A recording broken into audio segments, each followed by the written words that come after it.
হঠাৎ তুমুল বৃষ্টিতে বিপর্যস্ত হয়ে পড়ে মরুর দেশ সংযুক্ত আরব আমিরাত।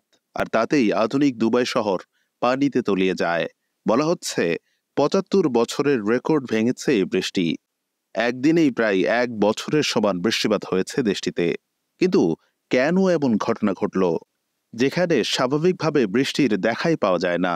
অনেক বিজ্ঞানী এই অস্বাভাবিক ঝড় বৃষ্টিকে বৈশ্বিক জলবায়ু পরিবর্তনের ফল হিসেবেই দেখছেন। আবার ব্লুমবার্গের এক প্রতিবেদনে বলা হয়েছে, ক্লাউড সিডিং তথা কৃত্রিমভাবে বৃষ্টি নামানোর পদ্ধতির কারণেও এই বৃষ্টি হয়ে থাকতে পারে।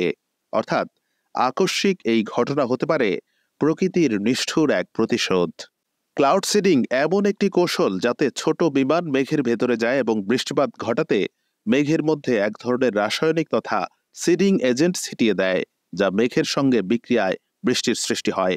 ১৯৯০-এর পর থেকে কয়েক দশক ধরে এই প্রযুক্তি ব্যবহার করে কৃত্রিম বৃষ্টি ঝরানোর ইতিহাস আছে আমিরাতের। তারা কি এবারও সেই চেষ্টা করেছে কিনা এখনও তা স্পষ্ট নয়। যদি করেও থাকে, বন্যার কারণে সেই বিষয়টি হয়তো লুকিয়ে যাবে।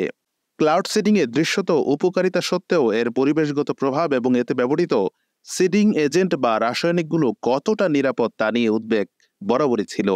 অনেক দেশ ক্লাউড সিডিং এর জন্য সিলভার আয়োডাইডের মতো রাসায়নিক ব্যবহার করে, যা পরিবেশের জন্য মারাত্মক ক্ষতিকর।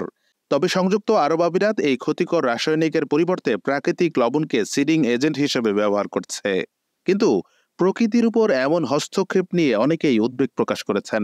সম্প্রতি এই অঞ্চলে প্রায় ঝড় এবং ভারী বৃষ্টিপাতের মতো ব্যতিক্রমী আবহাওয়া পরিস্থিতির মুখোমুখি হচ্ছে, যার সর্বশেষ উদাহরণ দুবাইয়ের বন্যা এবং বিপর্যয়।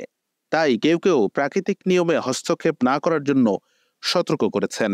অনেকের দাবি, এই আকস্মিক ঝড় বৃষ্টি ও বন্যা হলো প্রকৃতির প্রতিশোধ।